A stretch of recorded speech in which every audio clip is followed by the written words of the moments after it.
Muito bem, estamos já chegando aqui no último bloco da nossa Escola da Fé e eu preciso dar aqui mais um recado. A revista Canção Nova, está aqui, olha. A revista Canção Nova você recebe aí na sua casa, né? E tem artigos muito bons. De modo especial, nesse número aqui da revista Canção Nova, tem um artigo muito interessante da Luzia Santiago, onde a Luzia chamou o artigo de O Encontro com a Dor. Nós sabemos que a Luzia está passando um pedacinho difícil, né, padre? Uma infecção aí de coluna, nervo ciático, uma coisa bem complicada. E a Luzia escreveu um artigo muito bonito, né? O que fazer com a dor quando a dor nos atinge? Oferecer a Deus como reparação, né? Ela falava que reparação não é só a liturgia que repara, tem aqui, ó, um encontro com a dor, né? Eu li essa matéria, achei muito bonita, né? Bem, recebe essa revista quem é sócio contribuinte da Canção Nova, né? E também tem a revista das crianças, né? Aqui, olha, o Kids, né? Canção Nova Kids. Os pais que fizerem uma contribuição para a Canção Nova em nome da criança recebem também. É uma revistinha para criança muito boa, um número por mês, tem historinhas, olha aqui, para a criança ter aí uma formação católica todo mês, né? E o mais importante de tudo isso é o seguinte, o mais importante é que, além de você levar uma boa formação mensal, você ajuda a Canção Nova, que é uma obra de evangelização da Igreja Católica, né? Não tem comerciais, não tem propaganda, vocês estão vendo aí, só as propagandas que são obrigadas por lei, né? Os horários políticos, etc. Aí não tem como fugir, todas as emissoras são obrigadas. E olha, gente, o tamanho dessa obra é gigantesca, se consome por mês mais ou menos 20 milhões de reais, 20 milhões. De onde é que vem isso? Da providência divina. O que é a providência divina? É a ação de Deus, só que a providência divina age através das causas segundas. O que é isso? Deus não desce aqui, né, Padre Paulo, com um cheque para o Padre Jonas, não. Ele tira um pouco do bolso de cada um. Para quê? Para, inclusive, nós termos mérito também nessa obra. Entende? É assim que Deus age. A providência divina age pelas causas segundas. Não age diretamente. Senão ninguém teria mérito. Então, Deus quer que todos participem. Aquilo que dizia o Papa João Paulo II, quem é que vai desfrutar do reino de Deus? Aqueles que construírem o reino de Deus, que ajudarem a construir, que arregaçaram as mangas e foram construir o reino de Deus. É bonito, né? Padre Paulo, nós vamos conversar um pouco sobre a moral, mas tem aqui um monte de perguntas. Então, eu vou mesclar um pouco agora nesse último bloco. Mas vamos começar com uma pergunta que já está aqui. A pessoa pergunta, o que é moral católica? Pronto, já pode dar a partida. Sim. Veja, a questão da moral, né? É a pergunta da Angélica Salles, de Brasília. Sim. Veja, a questão da moral, a gente tem que compreender uma coisa, que o ser humano, ele é uma tarefa a ser construída, não é? Ou seja, você tem lá uma vaca no pasto, a vaca não tem moralidade.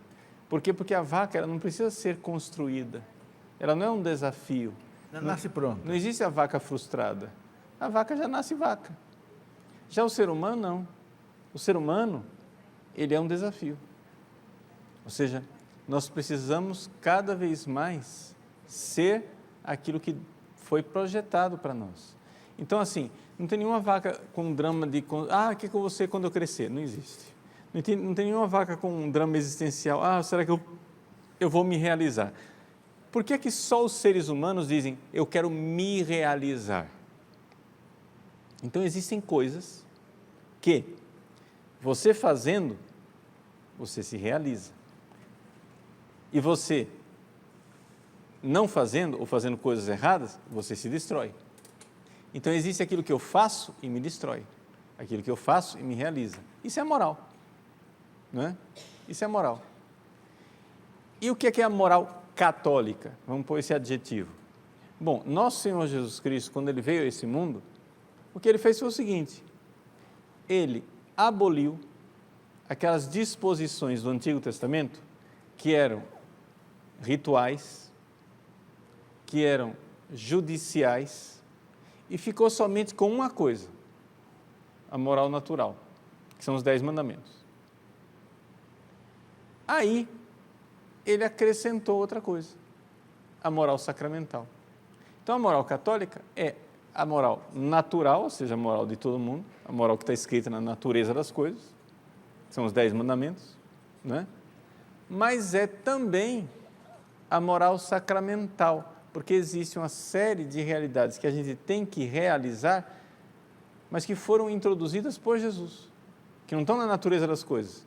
Começaram a existir por causa dos sacramentos, por exemplo, questão de quem é que pode, quem é que não pode receber a comunhão, né? Tantos debates por aí, né? Nesses dias, ou seja, como é que deve-se agir para dentro da moral matrimonial, como é que deve ser um sacerdote, então existem essas leis morais que são próprias, ligadas aos sacramentos e a moral dos 10 mandamentos. Essa é a moral de Cristo, né? São esses 2 capítulos. Isso é a moral católica.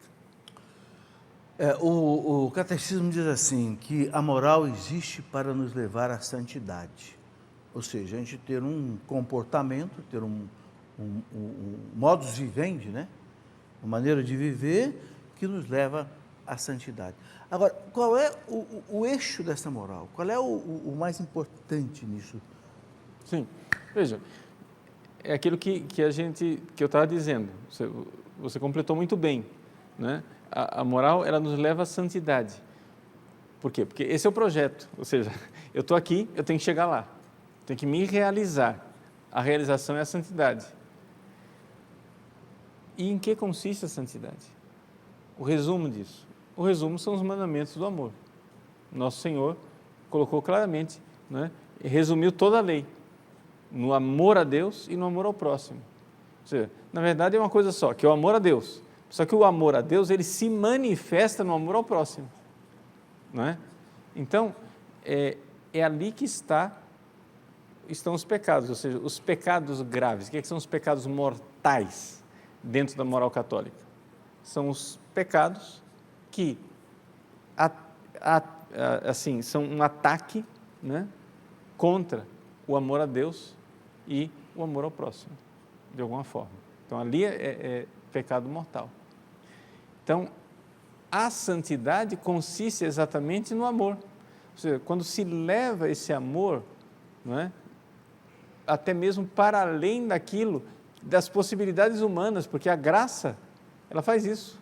Pela graça nós amamos, mas nós somos também capazes de amar até mesmo acima de nossas próprias forças, que aí nós temos as virtudes heróicas e a santidade no sentido elevado da palavra, né?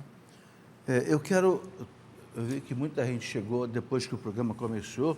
Quero saudar todos vocês que chegaram depois que o programa começou, inclusive aqui as pessoas da cidade de Jequié, na Bahia, né? Chegou aí, não foi? Pastor de Jequié, na Bahia, tá? E vieram para participar do carnaval aqui na Canção Nova, e também de Jequeri, Minas Gerais, é isso? Sejam bem-vindos aqui à Canção Nova, a nossa Escola da Fé. Padre Paulo, a gente não tem muito tempo, eu vou resumir aqui várias coisas para o senhor fazer um apanhado. Quando o catecismo fala da moral, ele fala assim, que a moral está ligada com a dignidade humana, é um ponto central. A consciência da pessoa, né? E também, ele diz assim, citando uma frase de São Tomás de Aquino, não se pode fazer o bem por um meio mau. Resume isso aí para a gente. Veja, aqui a gente tem que ver o seguinte, toda moral, todo edifício moral, em primeiro lugar, ele tem que ter um foco, um objetivo. Então, o nosso objetivo principal é amar e servir a Deus. Esse é o fim último. Amar e servir a Deus. E é isso que faz com que as coisas sejam morais. Vamos supor que eu me comporto, sigo perfeitamente todas as regras e mandamentos, mas faço isso por vaidade, errou tudo. Se você não tem o foco, a finalidade, então, a primeira coisa, eu tenho que colocar por que eu estou fazendo tudo isso, que é amar e servir a Deus. Agora, E por que é que eu tenho que amar e servir a Deus? Porque Deus quer me associar a Ele e fazer com que eu participe da sua vida divina. Aqui é a dignidade humana. Ou seja, nós, para chegar até a felicidade de Deus no céu, Jesus derramou o sangue dele por nós. Então, a grande dignidade humana. Então, isso quer dizer o seguinte, que os seres humanos não podem ser meios. Os seres humanos são sempre fins. Isso faz parte da moral personalista, né? O Santo Inácio de Loyola, nos seus exercícios espirituais, no número 23, ele coloca aquilo que ele chama de princípio e fundamento, que é o que eu estou dizendo até agora. Ou seja, primeiro, o ser humano ele existe para Deus, e todas as outras criaturas existem para o ser humano, que é a finalidade. Então, a finalidade última é Deus, a finalidade próxima do universo é o ser humano. Então, nós temos, aqui essa regra é muito interessante, Santo Inácio, você tem que se aproximar e usar as criaturas na medida em que elas aproximam você de Deus. E deve se afastar das criaturas na medida em que elas afastam você de Deus. Então, se eu sei qual é a minha finalidade, eu vim nesse mundo para amar e servir a Deus. Pronto, com isso salvar a minha alma. Então, eu já sei que eu sou para Ele, eu não me pertenço. Eu sou para Deus. E as criaturas? Bom, as criaturas são para mim. Mas padre, se você diz que o ser humano é o centro de tudo, se tudo existe para o ser humano, aí o ser humano vai destruir o planeta, destruir a ecologia, destruir os animais, porque tudo somos nós somos dominadores, nós somos dominadores. Não, isso é exatamente o contrário. Quando eu sei que Deus é a minha finalidade, eu vou respeitar a criação que é dele também. Então, eu vou usar a criação de forma sábia, respeitosa, etc., exatamente porque eu sei que eu não posso me afastar de Deus. Mas hoje a gente nota também, né, Padre Paulo, que há uma certa inversão aí, né?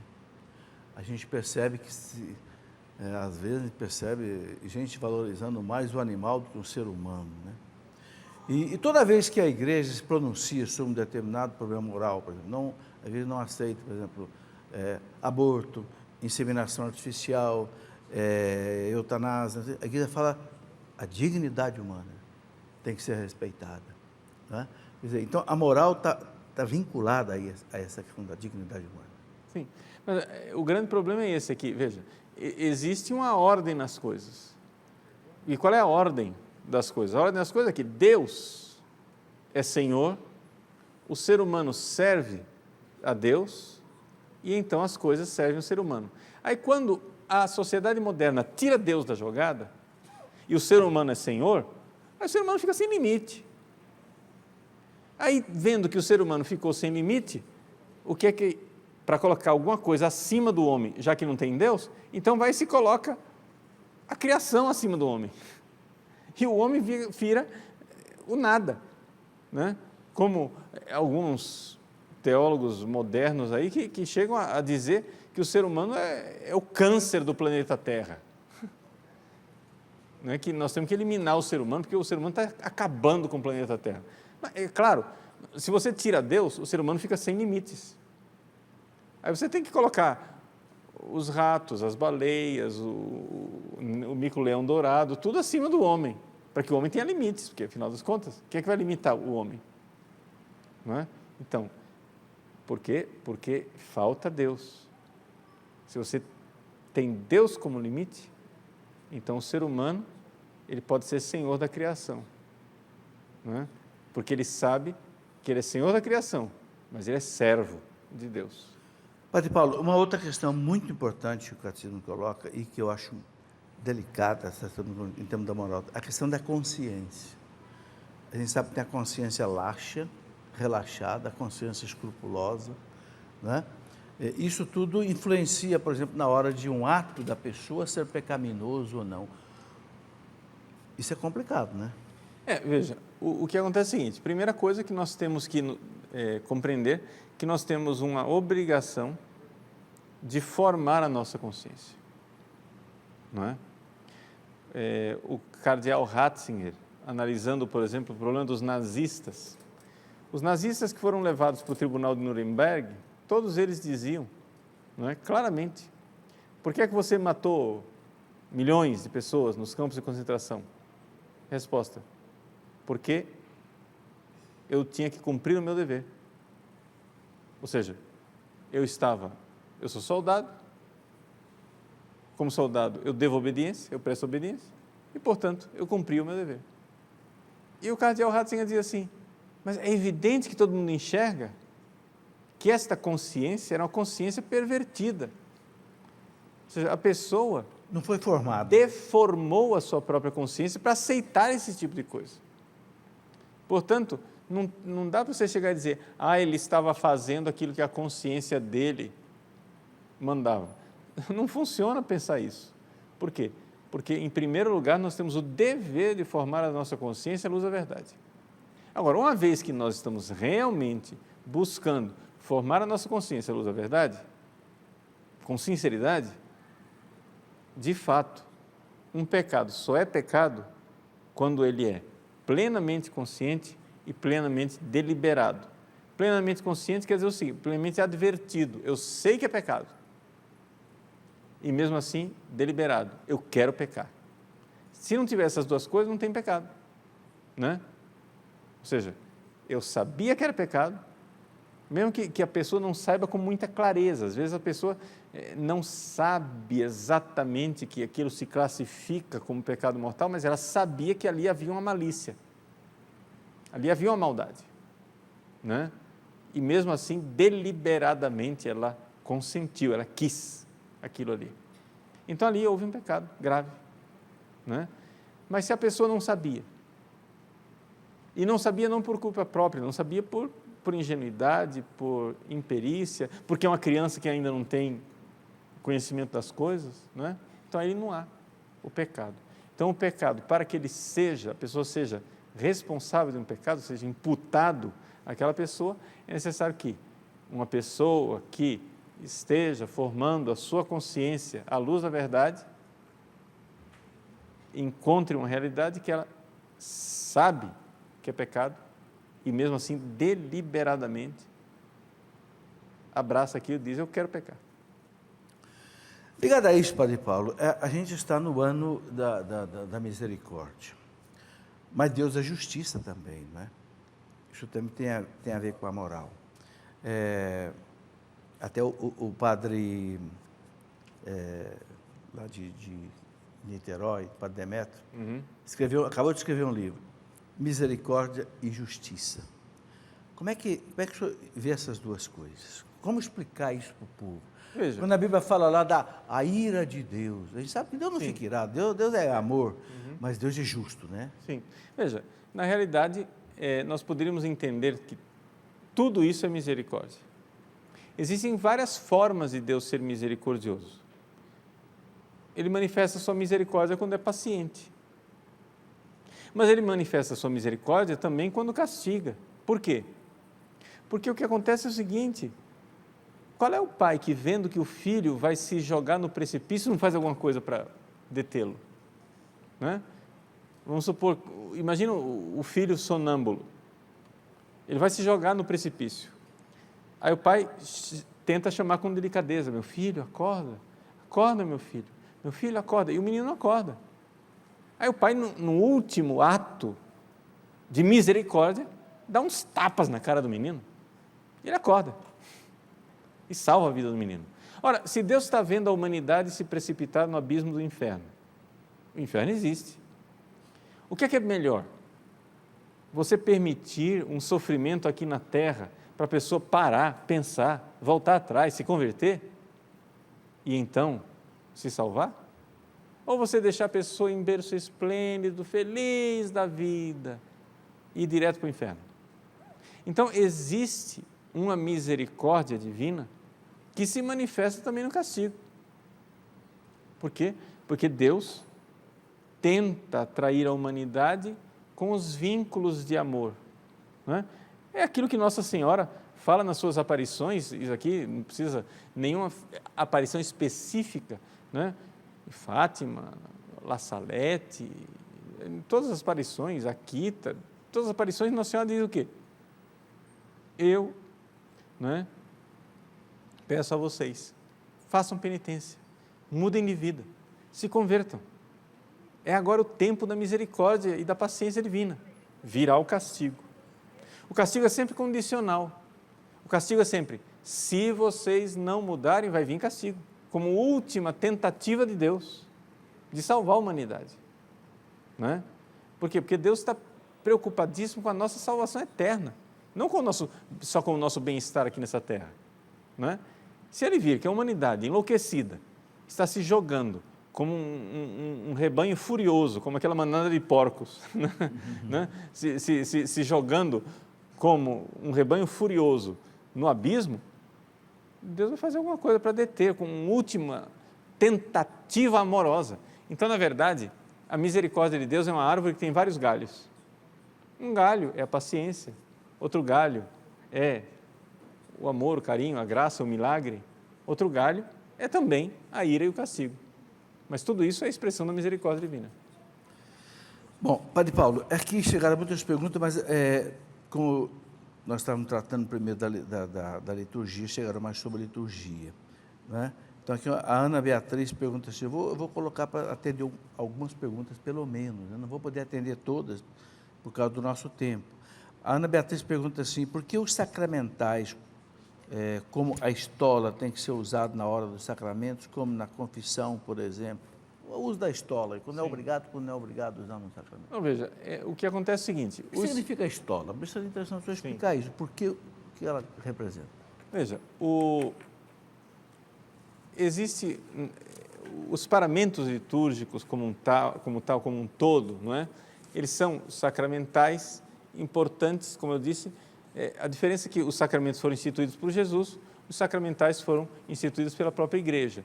E os sacramentais, eles estão a serviço dos sacramentos, porque eles dispõem para a celebração frutuosa dos sacramentos. Então, por exemplo, quando eu atendo a confissão e eu coloco a estola, ora, aquilo tem um efeito espiritual muito claro, ou seja, eu estou dizendo para aquela pessoa e para mim mesmo que aquela ação que nós estamos ali cumprindo não é ação qualquer, não é? Eu estou realizando uma ação litúrgica. Não é? Eu poderia atender sem estola? Poderia, caso de necessidade, etc., etc., mas a Igreja, como mãe e mestra, indica, olha, use. E o que é que significa a estola? Bom, existem vários significados místicos da estola.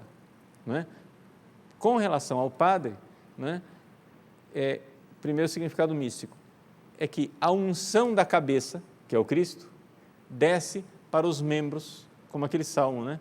Com o óleo descendo pela barba, a barba de Arão até chegar à orla das suas vestes. Então, a unção da cabeça, que é o Cristo, a estola parte daqui, da cabeça, e vai descendo. A unção da cabeça desce para os membros. O segundo significado da estola é que ela é o jugo suave, né? Porque é o Cristo, né? Que realmente dá ali aquela missão para o padre, né? Terceiro significado da estola, até mesmo na oração que se reza para impor a estola no sacerdote, não é? A estola da imortalidade. E assim, existem significados simbólicos, místicos, mas assim, são mais reflexões do que... Padre Paulo, outra pergunta aqui é sobre a questão do latim na liturgia. Até que ponto é importante, até que ponto não é importante? Então, veja, o latim, a própria Sacrosanctum Concilium, não é? Ela dispôs que se pudesse fazer parte da liturgia em vernáculo, ou seja, na língua comum, português, italiano, a língua do local, mas que se conservasse também o latim como língua da igreja, como língua internacional, porque também é importante a gente se dar conta, não é, que a liturgia ela também atravessa os séculos. Então, a igreja deve conservar essa língua sagrada, não é? E é muito oportuno. O Papa Bento XVI fez, inclusive, um documento incentivando que as pessoas voltassem a estudar o latim para não jogarmos fora todo esse patrimônio espiritual da igreja. Beleza. Padre Paulo, infelizmente chegamos ao final do programa. Ficou muita coisa aqui a responder. Eu peço desculpa às pessoas que mandaram as perguntas, porque senão o Padre Paulo não falaria nada também da questão da moral. Mas olha, eu quero explicar que esse ano inteiro nós vamos aqui, se Deus quiser, e eu peço a vocês que rezem para que Deus nos dê luzes e nos dê saúde, sabedoria, para a gente trabalhar aqui esse ano inteiro com esse tema, a moral católica. É muito importante, é toda a terceira parte do catecismo da Igreja Católica. De vez em quando eu quero trazer uma pessoa aqui para ajudar essa reflexão. Né? Não é fácil, a moral católica é uma parte difícil da teologia, não é, padre? Mas a gente, pelo menos o essencial, o mais importante, a gente tem aqui no catecismo da Igreja. Bom, muito obrigado a vocês que vieram, eu desejo que tenham aqui um bom final de semana aqui na Canção Nova, um bom tempo de carnaval aqui na Canção Nova, né? Eu estarei em Lavrinhas também, estarei em outros lugares pregando também aqui, né? E que aproveitem bastante. Também o pessoal de casa que está nos acompanhando, né? Agradeço muito a atenção, o acompanhamento até agora. E Padre Paulo, muito obrigado mais uma vez por tua presença e volte sempre que estiver aqui. Grande alegria. Ok? Muito obrigado. Eu vou pedir ao Padre Paulo para encerrar então o programa, deixando a nós a bênção, que é um sacramental. Aí, como ele já disse, depende da fé da gente, né? Depende da disposição do coração. Então, coloca aí a sua intenção diante de Deus, né? Para receber essa bênção sacerdotal. O Senhor esteja convosco. Ele está no meio de nós. Pela intercessão da toda Santa Mãe de Deus, abençoe-vos o Deus Todo-Poderoso, Pai e Filho e Espírito Santo. Amém. Amém. Muito obrigado. Um bom tempo de carnaval aqui na Canção Nova, ou você que está aí na sua casa também, muito juízo, né? Muita alegria, mas juízo, né? Com Deus, sem fazer coisas erradas. Até o nosso próximo programa, se Deus quiser.